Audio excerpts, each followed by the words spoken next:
Hi everyone, welcome to the Transitions Collective. I'm your host, Mary Clavier. This week I'm speaking with Elissa Weinzimmer from Voice Body Connection. Elissa is a voice and presence coach that teaches people how to use their voice and also how to have presence when you're speaking and sharing your story.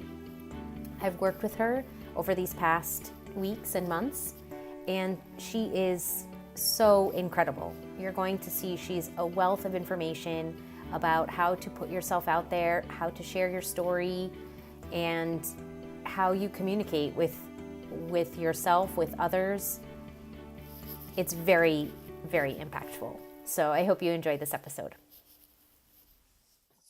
Hi, Elissa. Welcome to the show. Hi, Mary. I'm so glad to be here. Thank you. Oh, I'm so excited. Oh, this is going to be so fun. We have so many things to talk about. Mm-hmm. Okay. So first, though, can you start off by telling everyone a little bit about yourself? Yes, of course. So my name is Elissa Weinzimmer, and I'm a voice coach is the simplest, two-word answer I can give you. But sometimes I like to call myself a vocal health educator and presence coach. And I'm the founder of Voice Body Connection. And the work that I do with people is on their voices, but voice in every sense of the word. Like lately, I've been thinking about the spectrum of voice from the physical level to the mental level, to the emotional level, to the spiritual level. So dealing with your voice involves making sure that your vocal cords are functioning in a healthy way. And it also involves being tapped into your truth so you can speak your truth and express yourself and share your message and resonate powerfully in the world. So I work on all those levels.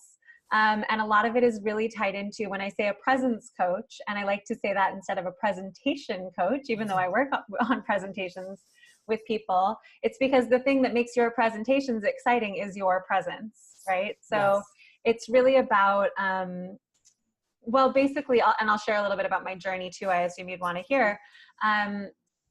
One of the things I'm really fascinated by is not just doing the thing, getting the result, but how do you get the result? Almost like, if you were a mechanic, you have to understand what's underneath the hood of a car. So for me, understanding how a voice works, literally, what is the mechanical stuff that creates sound is really important. And also understanding the mechanics of presence, how to have presence is really important to me. So part of the reason I got so fascinated with being able to tinker with the machine, so to speak, is because my machine broke. So let me explain what I mean by that. But I grew up taking my voice for granted. I have a background as a musical theater kid, and I did a lot of, what's that? Of course you do. Yeah, of course. You have a great presence, and it's, yes. Exactly. So I'm a musical theater kid, and I grew up singing, dancing, and acting and performing. It was really my identity. I was my reputation in high school was the choir girl. So I got to university. I went to the University of Southern California, and I was singing in an a cappella group, and I was performing in musicals and plays, and I was a theater major and actually a double major with English. Writing's my other big thing. I like to joke that my life looked a lot like the movie Pitch Perfect. I love that movie. A lot of my friends from USC have worked on those movies. They did. Oh, I love the whole series. Yeah. So basically that whole movie is inspired by our lives.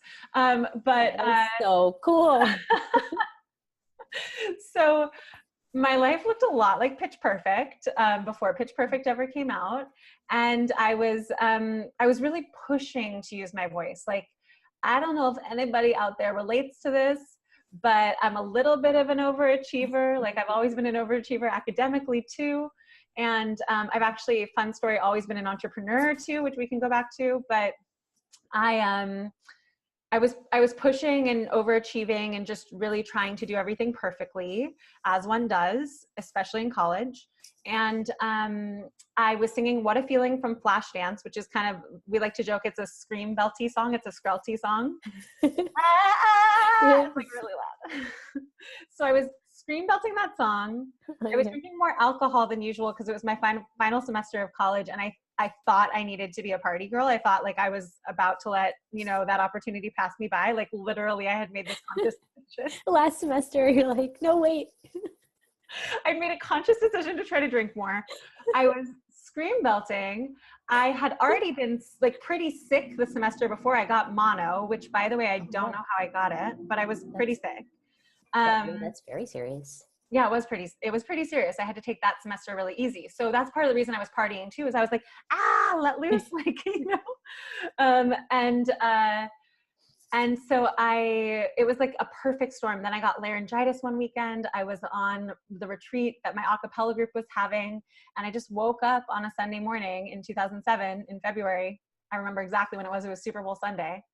And it felt like I had shards of glass in my throat and it hurt to swallow and I couldn't really talk much. So I was terrified, obviously. Yeah. It was suddenly like, wait, this thing I completely take for granted can go away? What?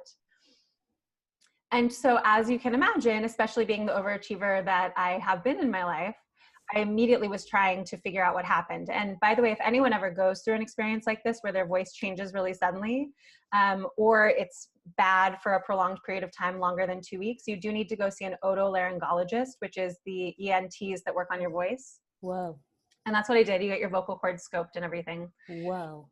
Mm-hmm. And so the vocal scope showed that I had suffered what they call vocal trauma, which is a fancy way of saying that I'd had a hemorrhage, that they'd bled, which, can happen in our body. And it doesn't necessarily have to be the most serious thing, but it certainly is a traumatic experience for your tissues. And I had acid reflux from all the alcohol consumption. Oh. So I had to go on vocal rest for a month. And like no talking? Yeah. Barely talking. I didn't tell you this, did I? No. Yeah. I was on vocal rest for a month when I was 21 years old. Whoa.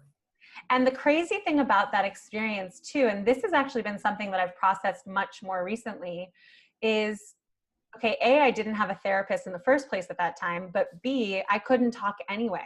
So not only was it physically traumatic to go on vocal rest for a month, but it was very emotionally traumatic. I had no way to process the experience. Yeah. So, and now, in fairness, most doctors will not put you on vocal rest for a full month. They don't believe that that's actually, like, it's not, like if you hurt your hamstring, you don't necessarily need to stop walking for an entire month, for instance. Mm-hmm. Science around that has changed for the better. But yeah, it was definitely, so I stopped performing. I was also directing a lot at the time. So I decided to pursue directing. So this was part of my first big transition in my life. Yeah. Yeah. I was still in the theater world. I still was very devoted to being a poor, starving artist, but I was like, okay, let me focus on directing instead of performing right now.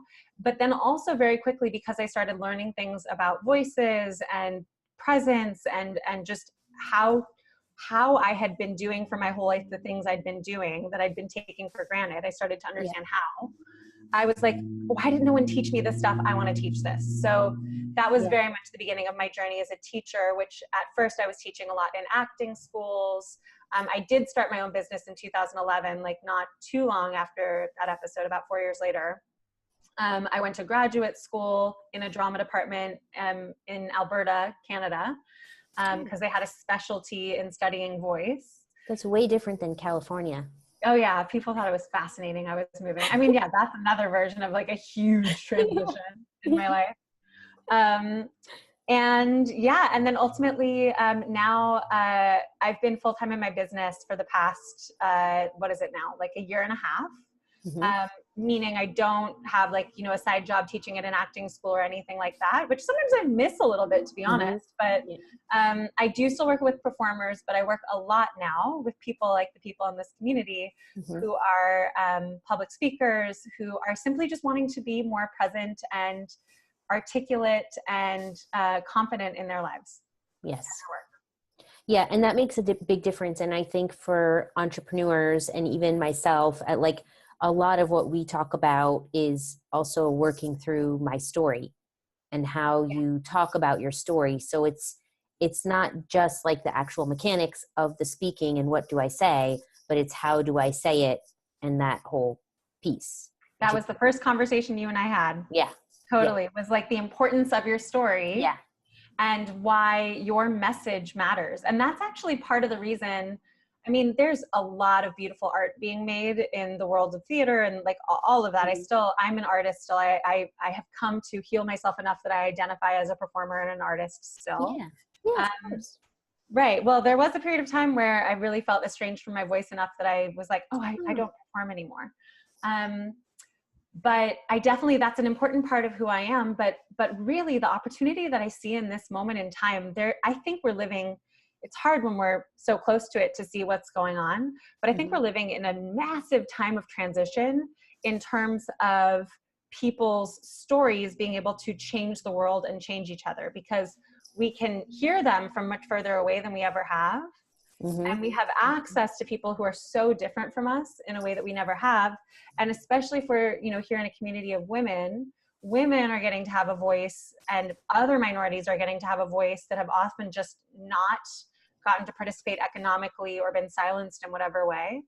And so we're living in a moment where we're going to be able to solve a lot of things in a new and different way by collaborating and sharing and communicating with each other. Yeah. 1,000%. Yeah, 1,000%. I think it's very impactful. That's why we're talking. That's why I even was like talking with you, because for me it was like, and I'm not, speaking on stage, at least not right now, like not yet. Yeah. But it doesn't matter. Like if you're going to be a business owner and you want people to believe in your business and you want to do things that impact and like really make a difference, like you have to be able to speak in a way that will allow that, Yeah. And, I was thinking about this morning because I'm actually in the process of launching this new online course, 5 Days to Confidence on Camera, to train people about how, like, just 5 simple steps you can do to just have more charisma and confidence when you're on film. Yeah. But it's interesting. I was thinking about it as I was doing some of the writing related to that. It is really easy for us to think like, oh, I'll just train the camera in a different direction away from me. Like I'll just film other things. But we as humans are very empathic beings. And we very much connect to, and I know there are a gajillion statistics to support this, we relate to each other, to other humans and other, sentient beings, like animals, etc. But like personality really, really matters for us. So essentially, in the modern day and age, if you want to be a speaker, if you want to be an entrepreneur, if you want to have a brand, if you want to create an online course, people want to see your face. They want to get to know your personality genuinely and authentically. They don't, like, we're in a different area of what branding means, Yeah. People want your personality. Yeah, they want the connection. They don't want to just see like this big company or like make yourself seem bigger or something like that. They want to really be able to feel like they're connected and a part of what's going on. Yeah. And I think to some degree, like if we look at Instagram culture, we can see that happening. We can very much see that happening. And it's always fun. Like when I find my friends' profiles that are taking beautiful photos of different things, like, oh, it's beautiful. But then I click over to one of my influencer friends and all of the photos are of her in like wearing different outfits and doing different things. And honestly, it's really fun to look at. And obviously you have to balance like the egotistical side of moving in that direction, which like my friends are great at. But, but people want personality. They want to connect to you. They do. Yeah, that's true. That's very true. Okay. So let's dig into a little bit with the details of people that want to speak, for example, or get their story out there more. So what are some of the basics? Well, we talked about the importance of story. That's what we talked about in our first session. But what are some of those basics if someone's like, well, I'm not ready to be speaking to a large crowd, but I want to make some improvements with my presence or what I do. What would be some of those first few things you would tell them? So first of all, and I'm kind of reiterating what you're saying, but it bears reiteration. Your story matters. And something you and I have discussed recently is this idea that like generalizing or sort of painting things over with a like bigger brush doesn't really help. Like saying like, oh, I was having a hard time at my corporate job, and so I started this business and now I'm really happy. Like sharing your story at a high level like that isn't very exciting to people. Because actually, the irony, and this is true in any form of storytelling, whether it's written or whether it's spoken, the irony is the more specific you are, the more people can relate.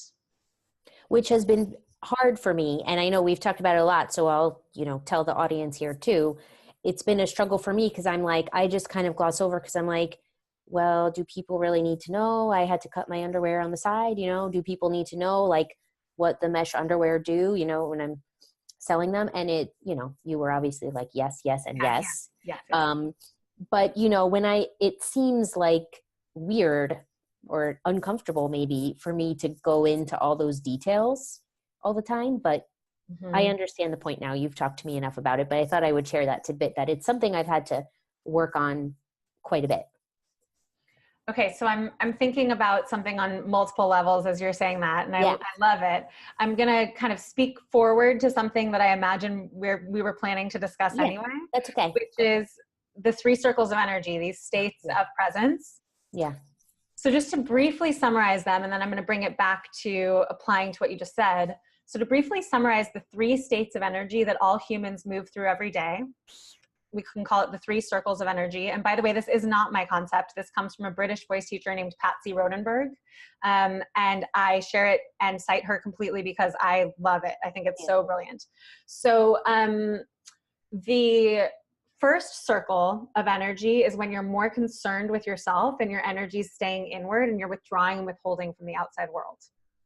Yep. The third circle of energy, I'm skipping over a second on purpose, is when you are more concerned with the outside world. So you're pushing or forcing or spraying your energy outwards and you're not really doing the receiving part. And then second circle, as you can imagine, is both. It is, I am concerned with myself and the outside world at the same time so that there can be a flow of energy and a give and take back and forth. And that's true, complete presence without selective presence, as I like to call it. Now, when you, because even, and I could hear it in the tone of your voice as you were saying, oh, do people really need to hear about my mesh underwear? And do they need to, Yeah. When we go into that mode, ladies and gents, and however you gender identify, but when we go into that mode where we are hiding from the outside world, like we're just like, oh, it's not that important and it's not a big deal. Like no one wants to hear this. When we don't take up space, it's kind of the opposite of that Marianne Williamson quote that's like, shine bright, take up space, you deserve to. I mean, there's versions of that type of idea from every major thinker.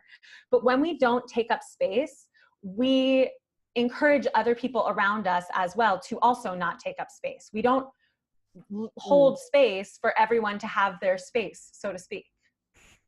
Now, it also isn't ideal to bombastically take up more space than necessary and force your energy into the outside world. And you may even sense that like some people in the manner of sharing their stories, whether it's on Instagram or video or however it is, that they're kind of like pushing, there's this like bombardment energy that just feels egoic and like not authentic and kind of gross, which by the way, those people are probably wonderful people who are just overcompensating because they're uncomfortable. So like, let's have compassion for them too. Yeah. Great point. But when you push or force your energy as well, that's not ideal either. When you take up more space than is necessary. But in order for us to live in the most vibrant, best world that we all want to live in, we want to take up space and also leave space for others around us to do the same. And that's second circle, that's full presence. So your shrinking doesn't serve anyone. Your like ticker tape in your brain saying like, oh, my story's not that important and I should get through this part quickly and no one's interested. On an energetic level, when you make yourself small, you kind of expect/force everyone around you to stay small too. And that's just, I mean, especially as women, that's how we've been behaving. That's how we've been conditioned to behave for a long time. And if we want to live in a different world, we have to do something different. Yeah. So it's like a really big pep talk about. No, I need that every day. I'm just going to like watch the recording. Great. Good. Please. And if you ask me again tomorrow, I'll say it in a different way. I'm happy to repeat it every single day. I like really am. Yeah, that's great. No, yeah, because I mean, I've needed to hear it. I mean, you've told me multiple times and I've needed to hear it multiple times. I mean, 30 plus years of acting a different way, you know, you can't like in one shot, like fix yourself to like, you know, be more confident or step into your voice more. All that, you know, it takes practice and work is what I'm finding. Yeah.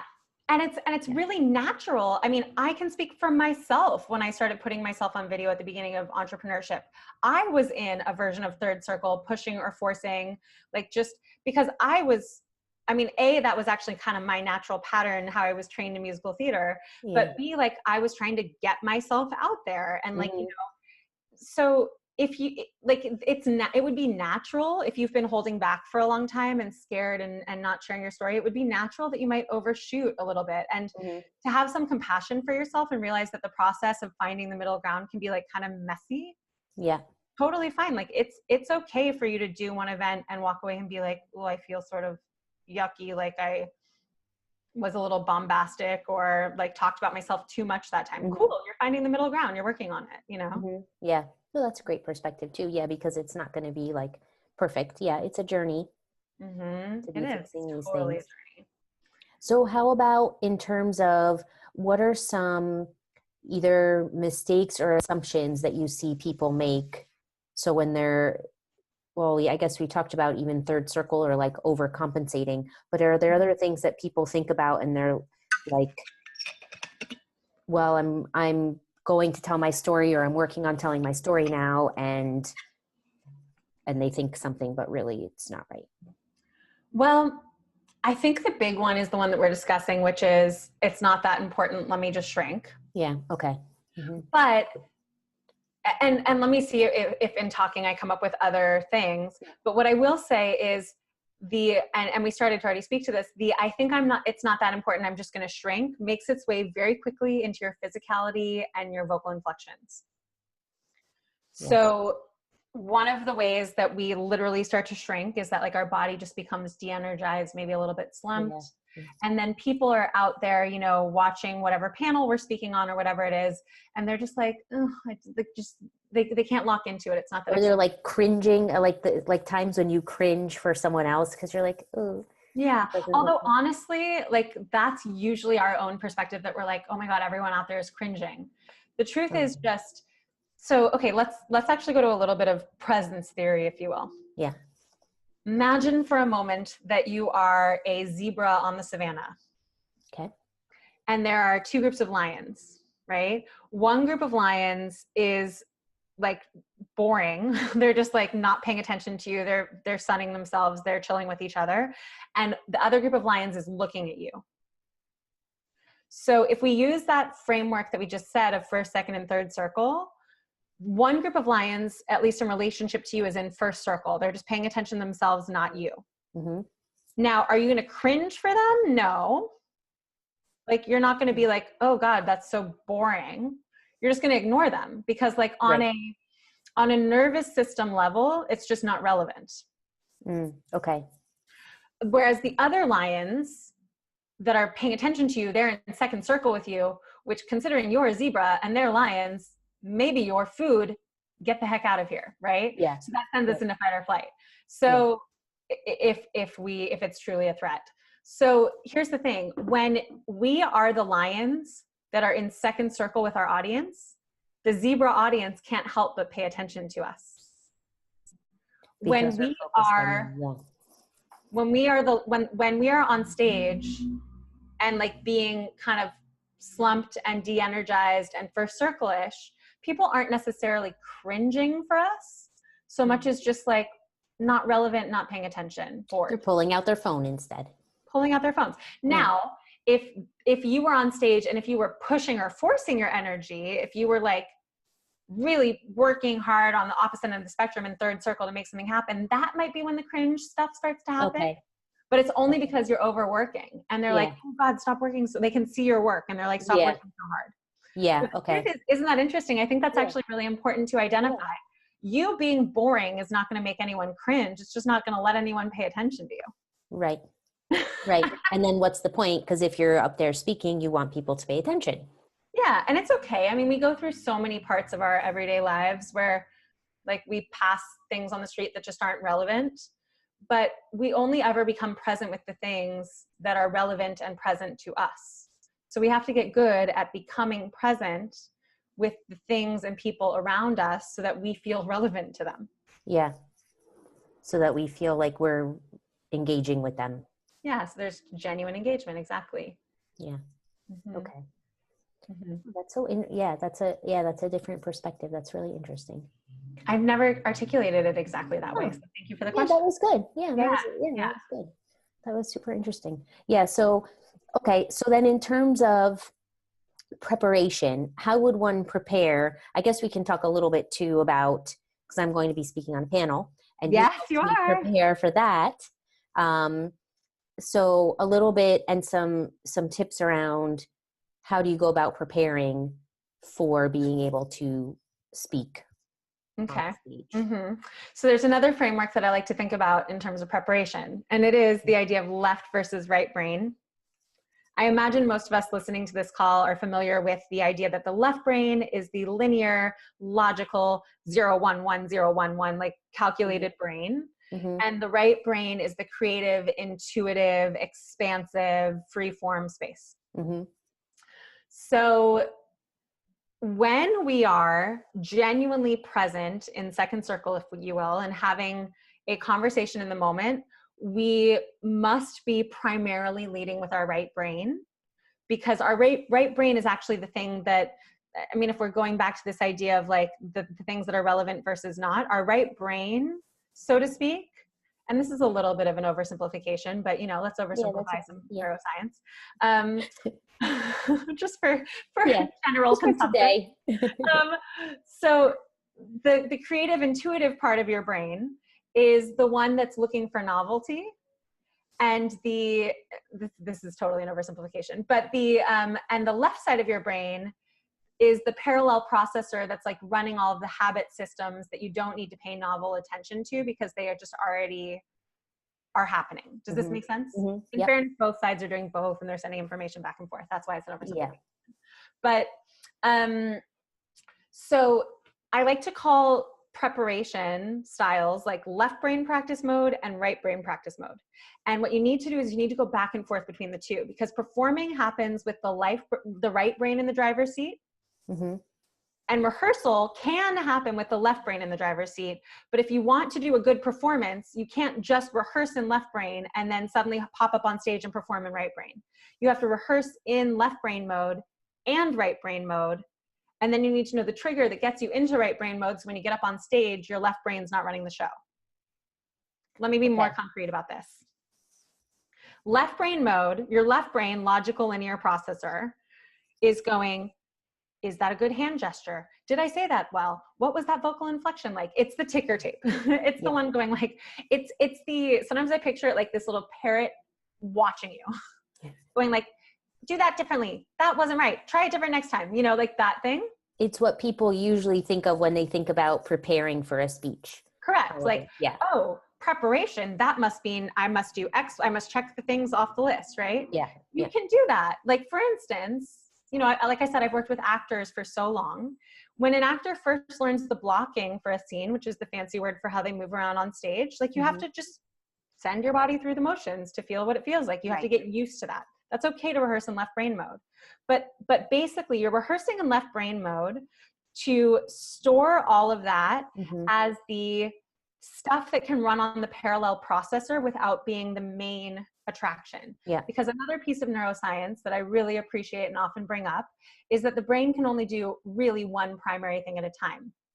It can have lots of parallel processing of habit loops going on underneath, but it can only have one novel thing going on at a time. So when we're multitasking, it's actually monotasking in quick succession. Like if you're really switching between paying attention. So when we are performing, the main thing that we want to be doing is sharing our story with our audience, sharing our message, being present with our audience, which means that when your brain comes in with that thought like, oh, you stepped too far to the left, don't fall off the stage, or, make sure you advance your slide, or whatever it is. It's okay. We can't stop those thoughts from coming. And those thoughts actually can be very gently attended to when important, like you press advance on the slide. But if you take your head and turn towards that voice and go, oh, no problem, and start talking to it, then you've lost your connection with your audience. Mm-hmm. So, and this is actually a concept that exists in meditation too, by the way. This is like a universal concept in terms of how the brain works. I get this idea from my meditation teachers.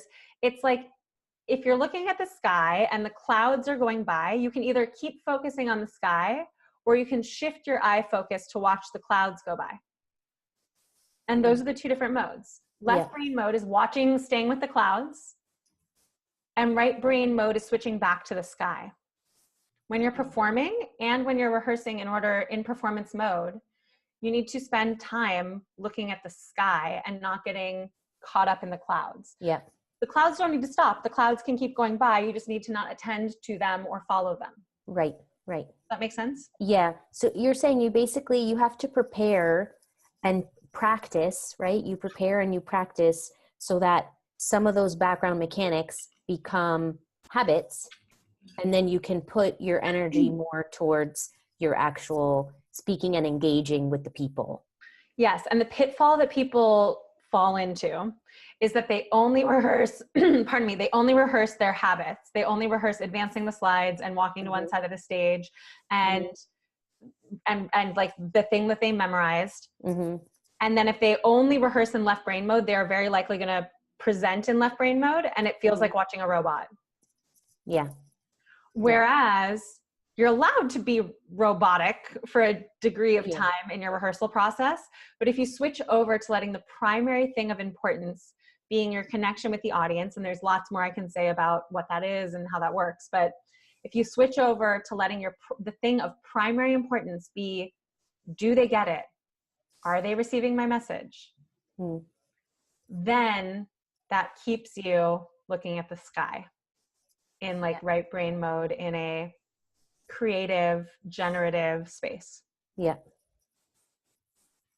Fascinating, because it's always a lot to think about. I think I've told you I do the Herman brain, the thinking preferences stuff. So, and I'm actually strong in both analytical and emotional people, which can be polarizing normally is one of the things. So it's extra difficult sometimes in my brain because I have both of them going on so strongly.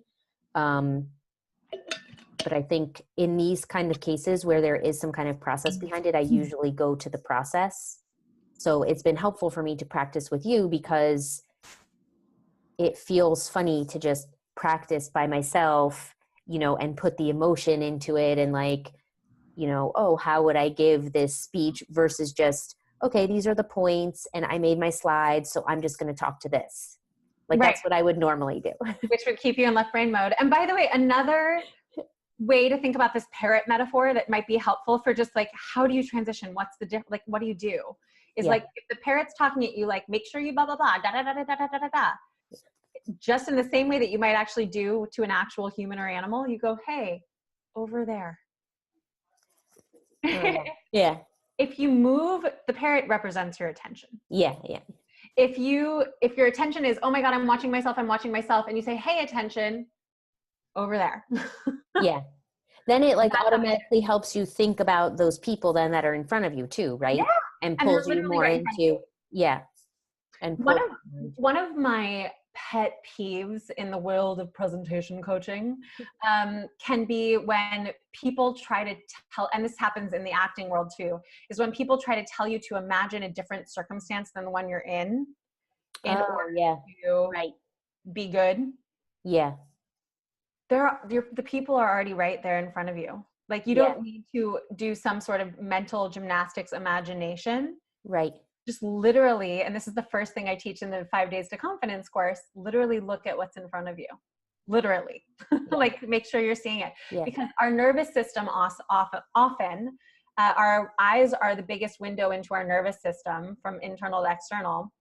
And when our eyes are glazed over and out of focus, it means that our nervous system is out of calibration.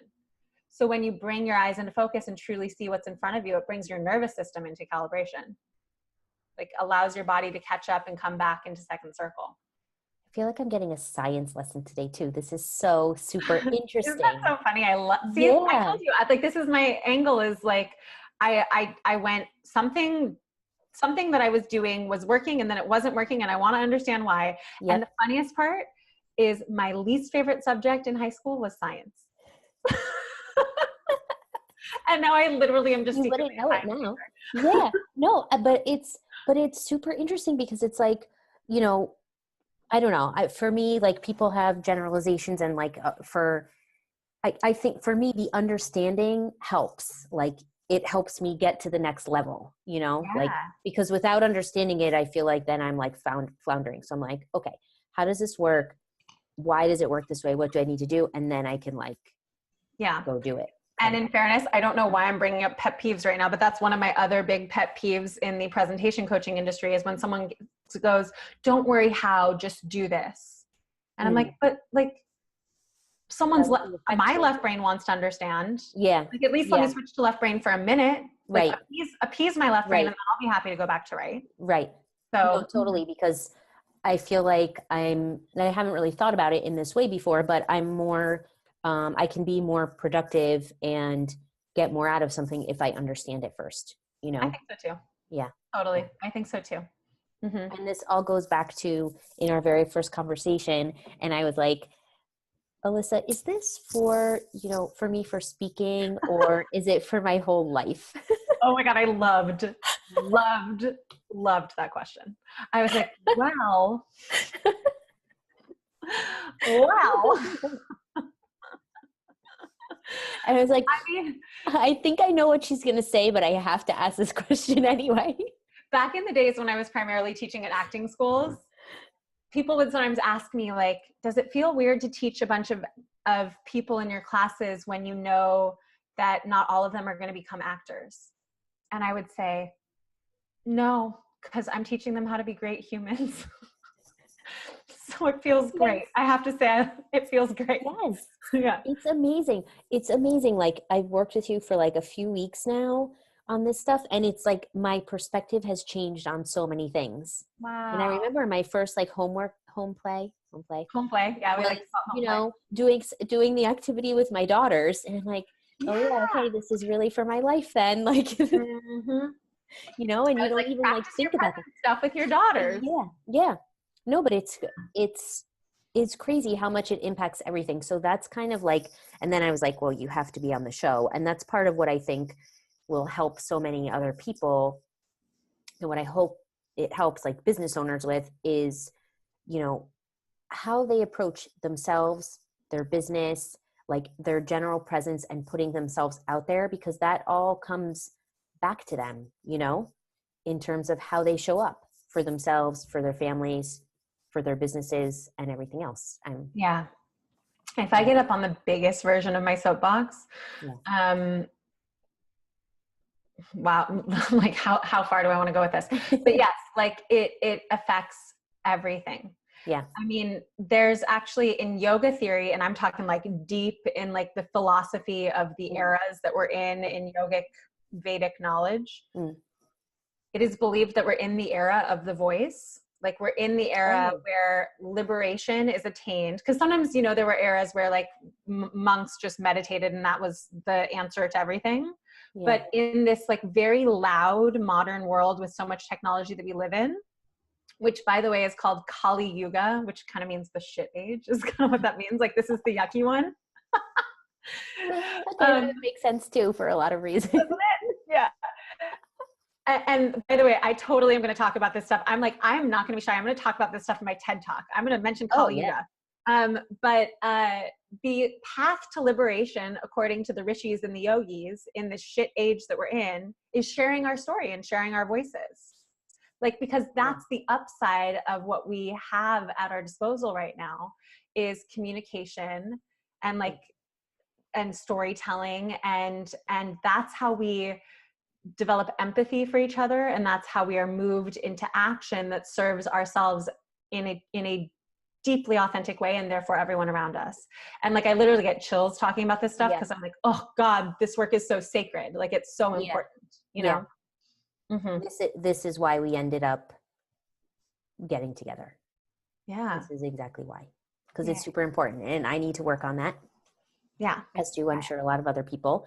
And I think I totally agree with that, because I don't know if I told you about my friend, mentor. I call her Spirit Lady Pat, but she's, of course I've heard about. Yeah, you've heard about Spirit Lady Pat. I talked to her about her to a lot of people because she's so amazing.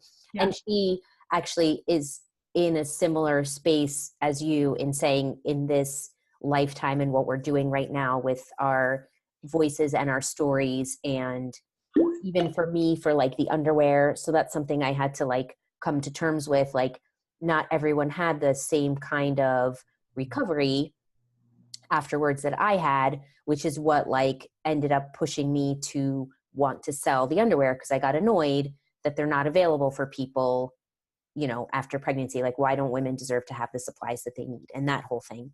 And she said that it's like this kind of age that we're coming into. Yeah, I mean, I'm picturing, as you say that, it's beautiful.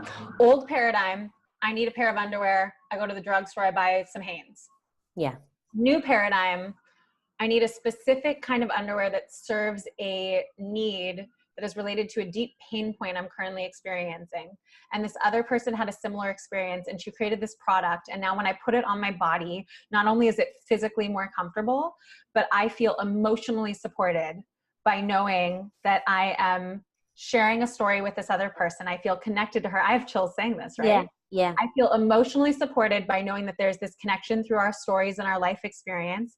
I feel amazing about how I spent my financial support structure, like that my resources have flowed in that direction. And like, I just feel generally more consciously connected to the world around me. And now I'm going to be happier for the rest of the day when I interact with my kids, when I go to work. Like, I could have put on a pair of Hanes, or I could have, in that same moment that I pulled up the underwear, been like, wow, this is really meaningful to me. That's why everyone needs brief transitions. And that is the commercial for brief transition. Yeah. Let's make that happen. We're going to make scripts. It's going to be a whole thing. Yeah. No, I thank you for that. I got a little teary, actually. Yeah, me too. Because that's what I'm getting more comfortable with, that I hope other people will get out of this too, and be more comfortable with, is their own story, why they're doing what they're doing, and not only knowing their why, because I feel like, you know, everyone talks a lot about like, oh, you have to know your why, like to know your purpose, what you're doing. Completely agree. But I think it goes a step further. You have to know your why and be able to communicate it in a way that you can share the impact and help, you know, inspire other people. Snaps to that. Yes. Where does that come from? I don't know. I started doing that. Well, I was going to say, it's not in Pitch Perfect, but I was going to say, you know, from the acapella girl. That's probably where it comes from. I'm like, snaps. That must have been what we did sitting around in acapella rehearsals. We were like, oh, I agree, snaps. That's where I must have gotten that. Oh my God, I love it. Okay. Let's wrap up with a couple more things, because I know we've already been chatting a while, and I can like talk to you about this. We could keep going. I know for forever. Yeah, we'll have you back for another like session. Would love it. Yeah. Okay. Awesome. Okay. So a couple more things.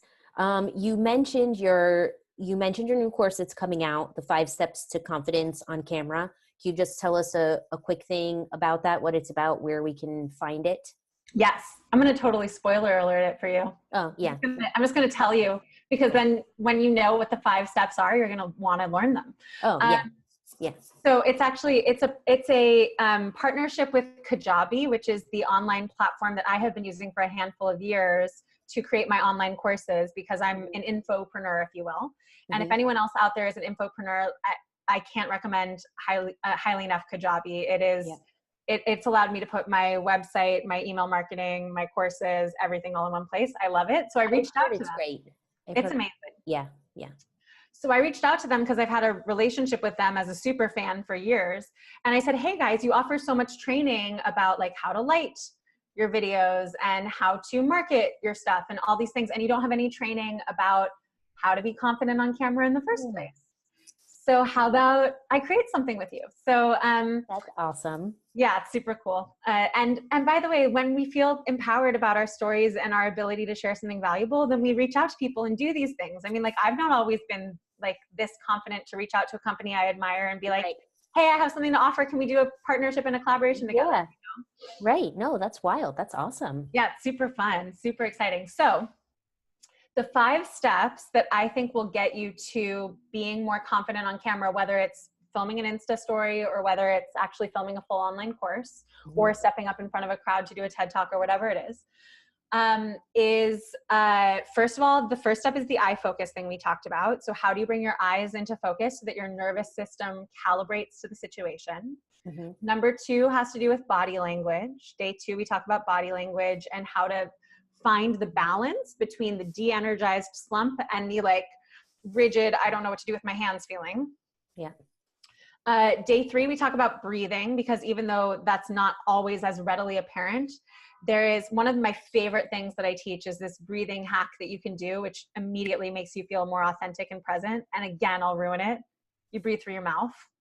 Yeah. I remember, it's such a weird thing for me to learn and practice, but it really makes a difference. Beyond. Yeah. Yeah. So watch the course, everyone, if you want to understand how and why. Yeah. And then day 4, I talk about vocal inflections, because if we're too monotone, people don't pay attention. And if we get into a pattern, people also don't pay attention because they can't have it. Anyway. And it's super fun, like, listening to you because of your like acting background, by the way, because you're just like, I'm still a performer. Yeah, it's awesome. Great. Awesome. Thanks. And then on day 5, we talk about that thing we were talking about with the parrot of your consciousness, which is paying attention to your audience. So how do you actually connect to your audience? So that is the content of that course. And I, of course, sincerely invite people over into it. And I actually, you know, what would be really smart after this call, because one of my favorite entrepreneurial things is to buy domain names. I do not own 5 days to confidence on camera, but I'll go see if it's available. Yeah, go do it. And if it's not, and you can do that before I release this video. Exactly. So this will just be irrelevant by the time people watch it. But if it's not at 5 days to confidence on camera, it will be at voicebodyconnection.com, which is my main website, and it'll be under the free stuff tab. Yeah. And I'll put links in the show. I always put links in the show notes anyway. And if you do buy that URL, I will put that as well. Oh my God, amazing. I'm literally gonna Yeah. That's a great idea. Yeah. Okay. I ask another question to everybody. What is one skill from corporate America that has helped you as an entrepreneur? Okay. So I'm going to translate this one for myself. Yep. Because even though I totally have a transition, my transition has actually been from like core starving artist mode into entrepreneur, working with people in corporate America. So I've actually moved closer to corporate America instead of further away. Which is a good different angle, because it also takes work and different skills the other way around. Yeah. Well, you know, and it's interesting, coming from the poor starving artist camp of things, if you will, I would like to actually stop calling it that, because artists do not need to be poor and they do not need to be starving. Let's have a conversation about that. You're right. But coming from the world of art, of, being a creator, in that sense, I used to be I adopted that allergic to corporate America style of thinking for a long time. And it took me until like in the past couple of years just going, Elissa, corporations are groups of people who got together and decided to do a project. I'll say it again because it's so important to hear. Corporations are groups of people who got together to decide to do a project. So I've been much less dismissive of corporate America in the last number of years, since I realized that that's really what corporations are. Light bulb moment. Yeah, and then there's all the things that grow out of that structure. But and also, by the way, for those of us entrepreneurs, if we want to build something, we may be remaking what corporate America means. Like, we need to hire people, you know? Totally. So I'm about to incorporate my business. Like, I'm going to be a corporation too, right? So So the things that I have learned, I'll answer the question in two ways. The stuff that I learned from my theater background that has been invaluable is the power of, I would say the two most important things that I learned as a theater kid were collaboration and connection, which to some degree are like flip sides of the same coin, which is like, you just can't do things by yourself. And if you're not going to be doing things by yourself, then there needs to be a genuine connection between you and the other people, not just a, like, I'm using you for X, Y, and Z. Yeah. Right. That, especially when I first went into business by myself, it was really easy for me to go into like silo, I'm doing everything by myself mode. But like, it's literally just a fallacy, because even if you're a solopreneur, you still have customers. And you still like, we just can't live in a vacuum. Right. We can't operate in a vacuum. So honestly, I would actually say that the same thing goes from the lessons that I've learned working in corporate environments, is like, don't do it all yourself. You just can't do it all yourself. And we can imagine when we go into business outside of corporate America, like, oh, now I must do everything myself. No. Yeah. Doesn't work. That's it. Yeah. Actually, you can see way more improvements and make way more progress if you're not doing it by yourself. I mean, obviously there's different stages and levels. I worked by myself for a long time for the main things, but then the community aspect comes in to know other people, connect with other people. Exactly. I was literally going to say something like this community where you realize, oh, there are other people doing similar work in their own silos. So actually we're not really in silos then. Yeah. Yeah. Makes a huge difference. Amazing. Okay. Elissa, can you tell everyone where they can find you? Yes. I will reiterate that my website is voicebodyconnection.com. Why is that the name of my business and my website? Because our voices and our entire beings are connected. So Voice Body Connection. And on my website, there's a contact form. There's information about the free stuff, like the free courses I have, the more robust paid courses that I have, which include everything from how to have presence to how your voice works to, Which are fantastic, by the way. Your courses are fantastic. And also I work with people on tension release. I have a group online coaching program where I work with people who have severe muscle tension issues with their voice. So kind of like vocal health side of things. And then also private coaching information, and you can send me an email. All the things are on the website. Yay. Wonderful. Yay. Yeah, we'll put it in the show notes, of course. And Instagram. You're on Instagram too. I am. You can find me on Instagram at VoiceBodyElissa. Yeah.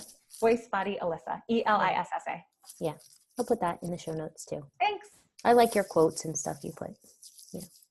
Which quotes? Like when you put on Instagram. Yeah. Yeah. You know, we just redesigned it. If you pay close attention soon, the look is going to be 2.0. I'm very excited. Okay. Cool. I'll be on the lookout for that. Perfect. Elissa, thank you so much for today. This was wonderful. Made my day, of course. It's always so fun to talk to you. And I really appreciate your time and the opportunity and you sharing your insight with me and my community, because I think it's super valuable and incredibly important for anyone that's working on getting their voice out there and sharing their story. Thank you, Mary. Thank you for your amazing questions, which made me expand my thinking too. Thanks. Okay.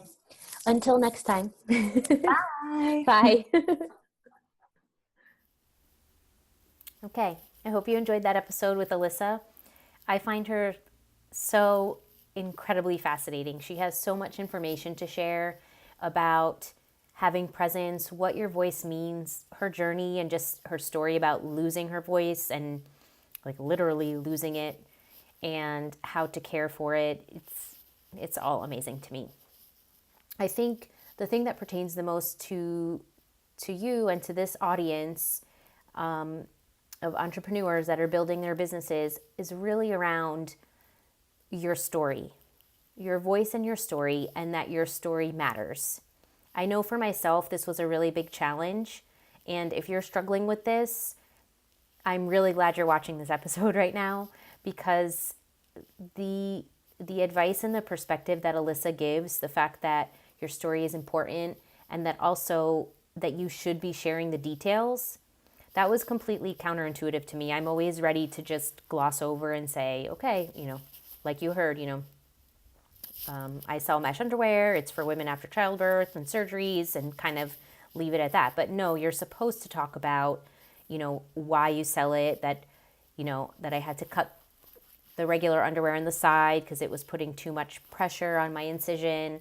All of those things where you think it's kind of like TMI, or just that nobody cares. But as she said, that's what makes things relatable. The more that people hear the details, the more that they can find something to stick to and say, oh, that happened to me, or I had something, not quite like that, but they make a connection to something else.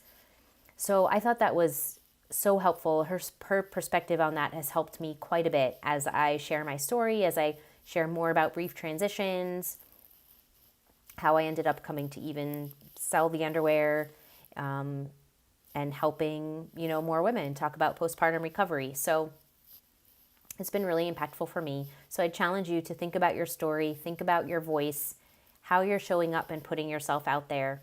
I also love that she talks about first, second, and third circle and how we can engage with people and the audience. So I've been using it quite a bit. Just kind of thinking about, am I more internal right now? Am I more external? Or am I really focused and in that second circle speaking with people, and really taking in what they're saying as best as I can. So I like that as another little tool that I think about in the back of my mind. Anyway, so I encourage you to tell your story, to put yourself out there. Hopefully what you've heard here today is helpful and is encouraging for you to do that. And if you'd like to hear more from Elissa, go to voicebodyconnection.com. I'll have all her information in the show notes. And also, if you want to contact me anytime, I'm at mary@thetransitionscollective.com. We are approaching launch date for the Transitions Collective membership community. So if you head to thetransitionscollective.com/community, you can get on the sign-up sheet, on the list, and we'll send you more details when the applications are ready to go out. I'll dedicate an upcoming episode also on more about what to expect from the community. But if you're looking for more support and more expertise and more ways to share and learn and build and grow in your business, then this is the place for you. Until next time, have a great week. Thanks for watching. Bye.